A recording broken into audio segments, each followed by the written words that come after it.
Estudo dirigido Revisão SM2 Neuroanatomofisiologia. 1. O que são o SNC e o SNP?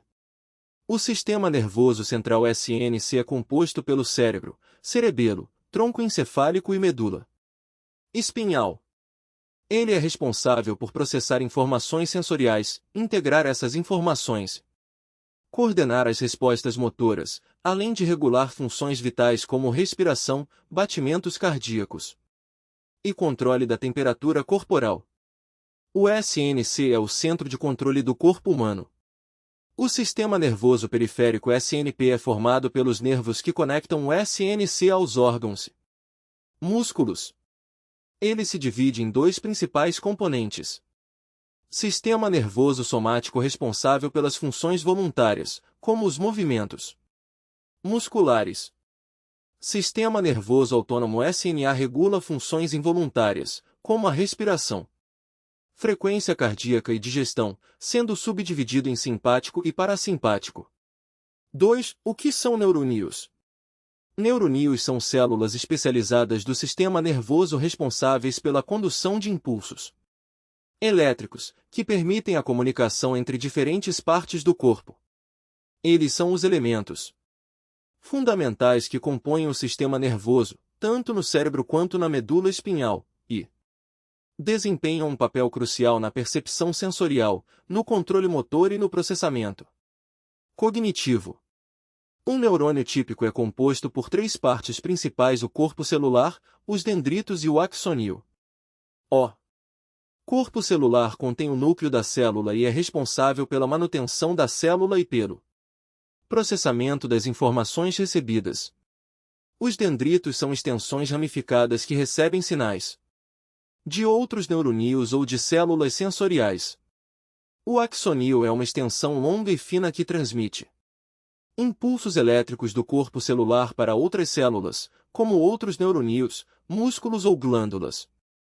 A comunicação entre os neuroníons ocorre por meio de sinais elétricos chamados potenciais de ação.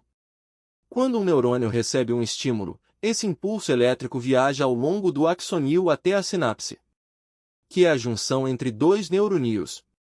Na sinapse, o impulso é transmitido de um neurônio para o outro por meio de neurotransmissores, que são substâncias químicas que cruzam a lacuna sináptica e ativam o neurônio seguinte. Os neuroníons são essenciais para todas as funções do sistema nervoso, desde processos automáticos, como a respiração, até funções mais complexas, como o pensamento, a memória e as emoções. Existem diferentes tipos de neuroníons, como neuroníons sensoriais, que transmitem informações dos sentidos para o sistema nervoso central, e neuroníons motores, que transmitem comandos do sistema nervoso para os músculos e glândulas. O conjunto desses neuroníons forma redes complexas que permitem a integração e a resposta a estímulos do ambiente. 3. O que é a bainha de mielina?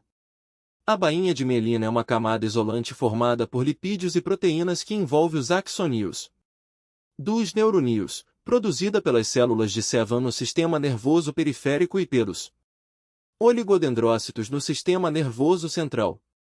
Sua principal função é acelerar a condução dos impulsos nervosos por meio da condução saltatória, além de proteger e isolar eletricamente os axônios. A mielina é fundamental para a comunicação rápida e eficiente entre neuroníons, e sua perda, como na esclerose múltipla, pode causar sérios problemas neurológicos. 4. O que são células da glia? Destaque as funções das células de Cevan e oligodendrócitos. As células da glia, também conhecidas como neuroglia, são células que desempenham funções fundamentais no sistema nervoso, embora não participem diretamente da condução dos impulsos nervosos como os neuroníons.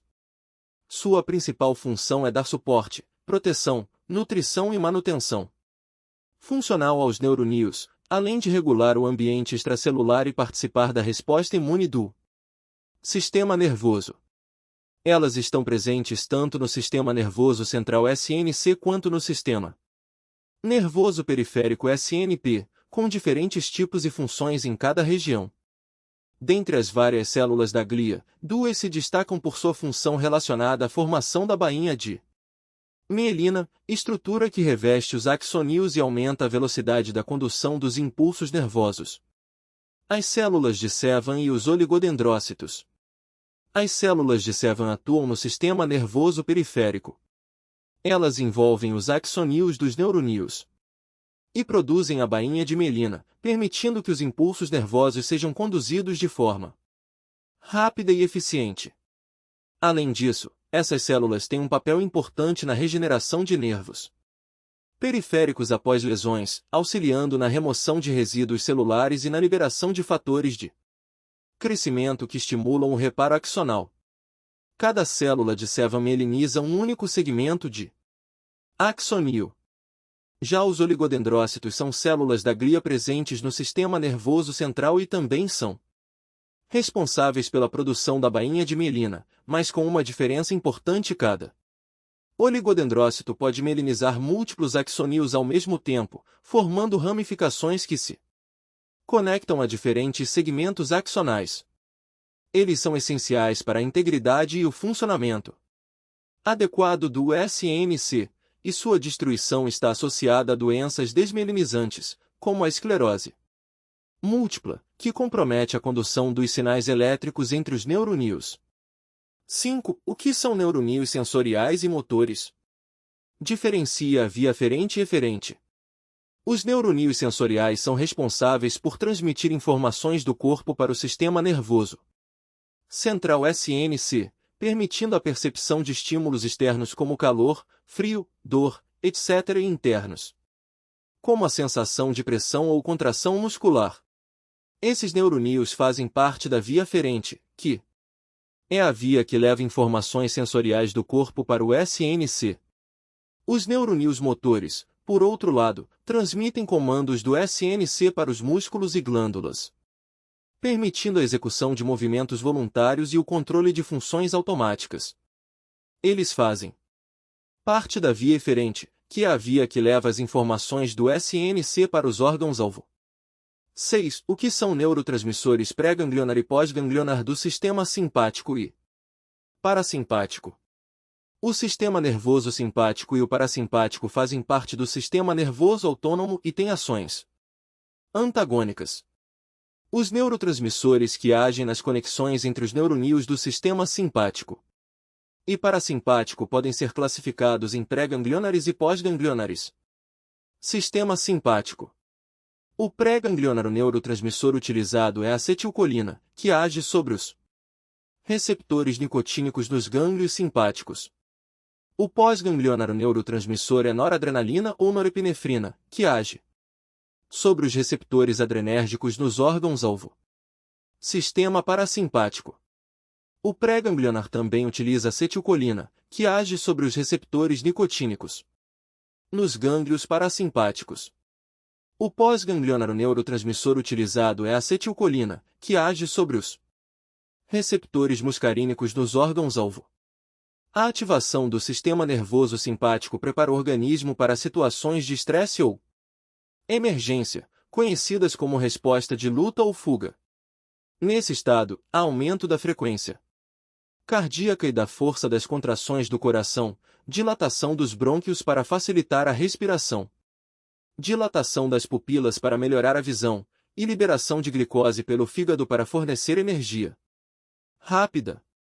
Além disso, ocorre a inibição das funções digestivas para economizar energia, relaxamento da bexiga e aumento da sudorese para controle da temperatura corporal. Por outro lado, o sistema nervoso parasimpático atua para conservar energia e promover o descanso e a recuperação do organismo, conhecido como estado de descanso e digestão. Quando ativado, o parasimpático reduz a frequência cardíaca, contrai os brônquios, provoca a contração das pupilas, estimula a digestão com aumento da secreção de sucos digestivos e motilidade intestinal, além de favorecer a contração da bexiga e o funcionamento dos órgãos reprodutivos. 7. O que é o líquido cefalorraquidiano e o espaço subaracnoide?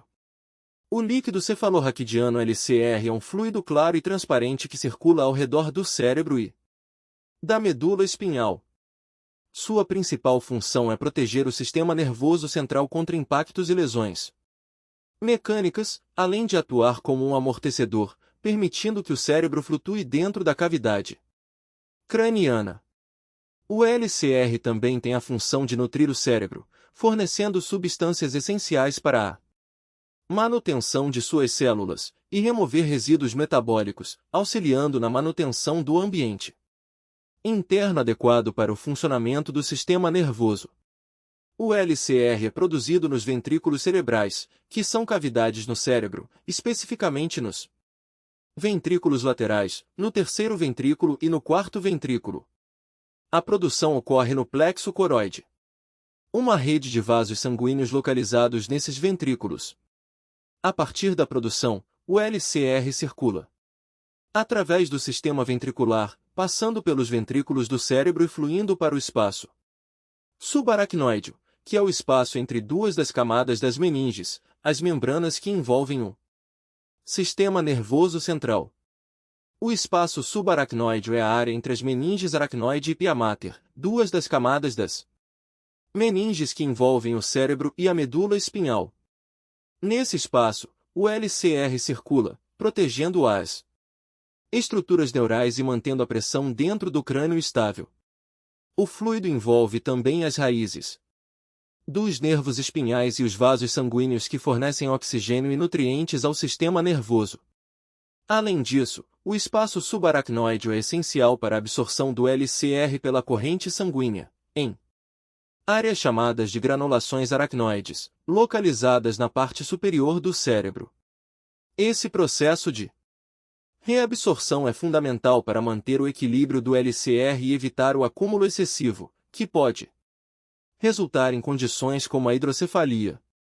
Portanto, o LCR tem um papel essencial na proteção, nutrição e manutenção do sistema nervoso central, além de ser crucial para a remoção de resíduos e o equilíbrio da pressão intracraniana, mantendo a integridade das funções cerebrais e da medula espinhal. 8. O que são as meninges e quais são suas funções? As meninges são membranas que envolvem e protegem o cérebro e a medula espinhal. Elas são compostas por 3 camadas. Dura mater, a camada mais externa e espessa, que proporciona proteção mecânica e estabilidade. Aracnoide, a camada intermediária, que é mais fina e contém o espaço subaracnoide, onde circula o líquido cefalorraquidiano. Pia mater, a camada mais interna e delicada, que está em contato direto com o cérebro e a medula espinhal, proporcionando suporte nutricional e proteção vascular. A principal função das meninges é proteger o sistema nervoso central, amortecer impactos e auxiliar na circulação do LCR. 9. O que é o cerebelo e quais são suas funções? O cerebelo é uma estrutura localizada na parte posterior do cérebro, abaixo dos hemisférios cerebrais. Sua principal função é coordenar os movimentos voluntários, manter o equilíbrio e a postura, além de controlar a coordenação motora fina. O cerebelo também é responsável por ajustar os movimentos de forma a torná-los mais precisos e harmônicos, evitando tremores e movimentos descoordenados. 10. Como é dividido o tronco encefálico e quais são suas funções? O tronco encefálico é a parte do sistema nervoso central que conecta o cérebro à medula espinhal. Ele é composto por 3 partes. Mesencéfalo controla funções motoras e está envolvido em reflexos visuais e auditivos. Ponte relacionase com a regulação da respiração, controle de funções sensoriais e motoras, além de atuar como ponto de passagem de sinais entre o cérebro e a medula espinhal.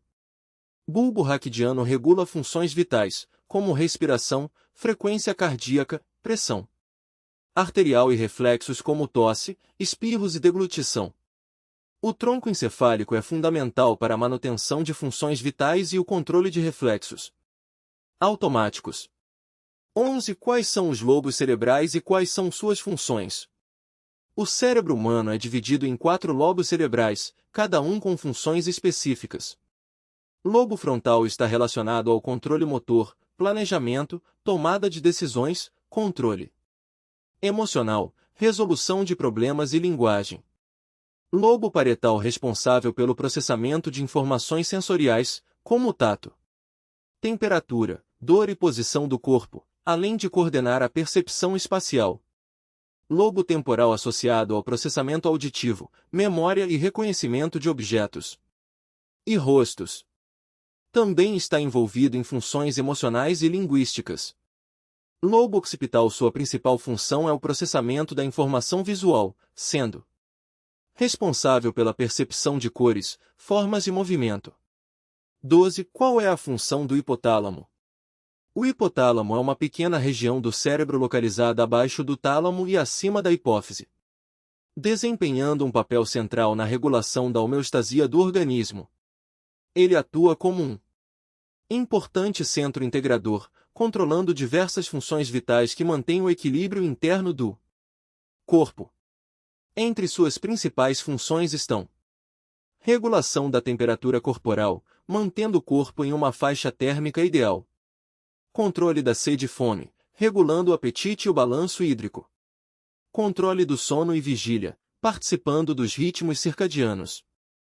Regulação do sistema endócrino, por meio do controle da hipófise glândula pituitária, influenciando a liberação de diversos hormônios que afetam crescimento, reprodução, metabolismo e resposta ao estresse.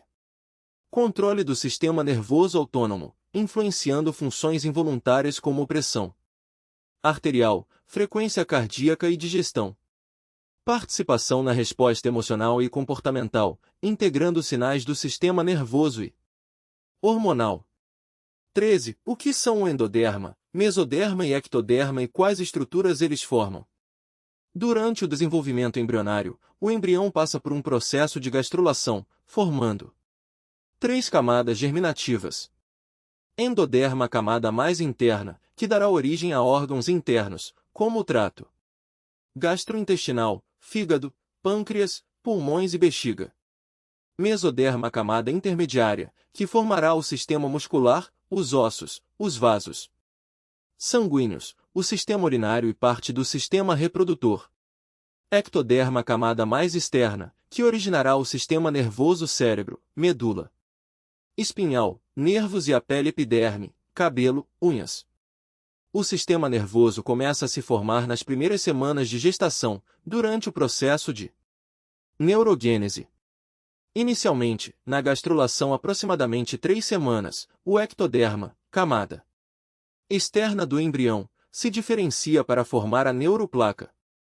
Em seguida, durante a neurulação, aproximadamente 4 semanas, a neuroplaca se dobra para formar o tubo neural, que dará origem ao sistema nervoso central, cérebro e medula espinhal. A partir das 5 semanas, os neuroníons começam a se proliferar, migrar e se diferenciar. A formação de sinapses, conexões neuronais, continua durante a gestação e os primeiros anos de vida. O desenvolvimento do sistema nervoso segue ao longo da infância e adolescência, com aprimoramento das conexões neurais. 14. O que são as vesículas primárias e qual a importância do rombencéfalo para a formação do tronco encefálico? As vesículas primárias são as 3 primeiras dilatações do tubo neural durante o desenvolvimento embrionário do sistema nervoso central. Elas são chamadas de prosencéfalo, cérebro anterior, mesencéfalo, cérebro médio e rombencéfalo, cérebro posterior. Essas vesículas dão origem às principais regiões do cérebro e do tronco encefálico. O rombencéfalo é especialmente importante porque, durante o desenvolvimento, ele se diferencia para formar estruturas essenciais do tronco encefálico, que incluem o bulbo raquidiano, a ponte e o cerebelo. O tronco encefálico é fundamental para funções vitais, como o controle da respiração, frequência cardíaca, pressão arterial e reflexos básicos. Portanto, o rombencéfalo é crucial para a formação dessas áreas que garantem a sobrevivência e a integração entre o cérebro e a medula espinhal. 15. Diferencie nervos cranianos e espinhais, destacando a importância do nervo facial. Os nervos cranianos e espinhais são 2 grupos principais de nervos que compõem o sistema nervoso periférico, cada um com funções e origens distintas. Nervos cranianos são 12 pares de nervos que emergem diretamente do cérebro, principalmente do tronco encefálico. Eles estão envolvidos em funções sensoriais, motoras ou mistas sensoriais, motoras, e são responsáveis por controlar movimentos da cabeça e do pescoço, sensações como olfato, visão, audição, paladar, além de funções autonômicas. Esses nervos têm grande importância para atividades como falar, mastigar, expressão facial, controle dos olhos e equilíbrio.